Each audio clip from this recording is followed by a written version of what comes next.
Nafarroa erdialde eta hegoaldeko lur zabaletan, Dianatik Zangotzara eta Kortesetik Garesera, erromatarrek Ager Baskonum deituriko bailara emankorretan, orain 3 hamarkada administrazioak ez euskaldun gisa izendatuz zigortu zuen eremuan, hortxe loratu da agerraldia.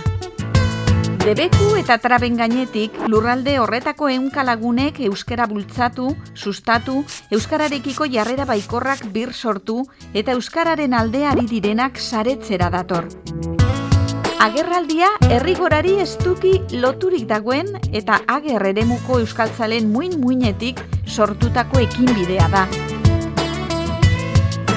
Bizitzako esparru guztietan euskarak bere tokia har dezan, mota guztietako ekintzak babestu, sustatu eta antolatuko ditu agerraldiak.